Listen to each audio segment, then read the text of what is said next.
Magpapanahon na naman nga ng tag-ulan at syempre hanap natin ng masarap at mainit na sabaw. Sakto dahil sa napuntahan natin sa Central Signal Taguig. Sa halagang 85 pesos lang ay matitikman mo na ang kanilang malinamnam na gotong Batangas. Kaya ano pang hinihintay nyo? Tara, food trip na tayo! Yon mga kaipips, nandito nga tayo ngayon sa may kahabaan ng Colbalicer Street. Bale, corner lang yan ng Calleja Street dito sa may Central Signal Taguig.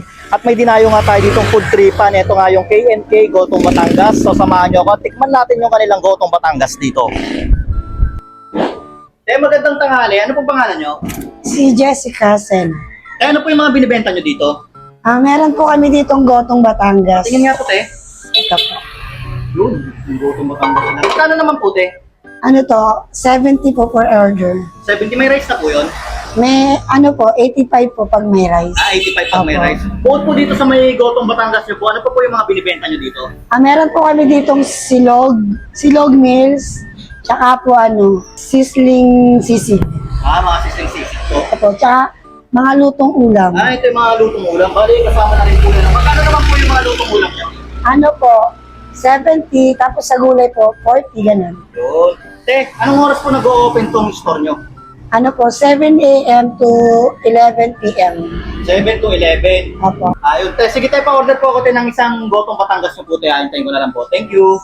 Yun mga kaipips, nandito nga tayo ngayon sa may K&K Sizzling. Dito lang sa Maya, 79 Colbalicer Street, dito sa may Central Signal.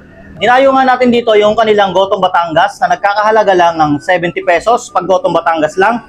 At kung gusto mo naman ng mga rice, 85 pesos lang yan. So ngayon, samahan nyo ako, tikman natin to. Yung kanilang Gotong Batangas dito, talagang malapot oh.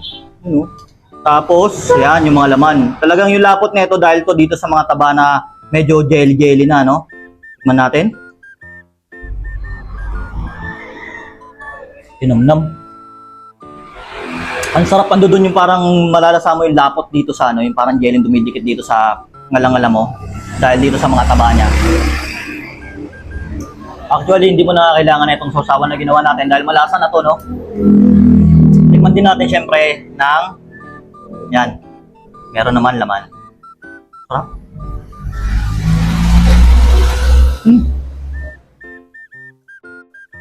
Lambot. Lambot na laman. Sarap. Mainit pero talagang mapapasubukan na marami dahil ang sarap. Subukan natin na may rice, no? Sarap na ito.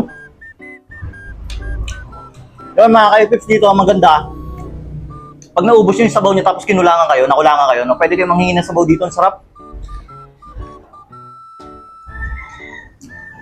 Solid.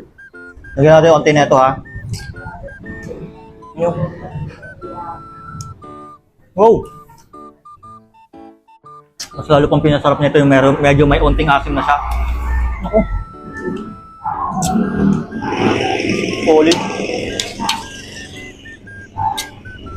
Mga gantong food trip, eto talaga yung dinadayo, no? Solid. Dito pag may hangover ka, talagang tanggal dito yung hangover mo tapos mangang pa yung sausawan mo. Solid talaga. Hop. Halo. At mga kayo-pips, open nga pala sila dito ng 7 a.m. to 11 p.m. Dito lang ulit yan mga kayo-pips, sabay 79 Colbalicer Street, dito sa may Central Signal. Kung gusto mo nga pumudrip ng masarap na Gotong Batangas, talagang masusulit ka, punta na kayo dito. Sigurado masosolve kayo.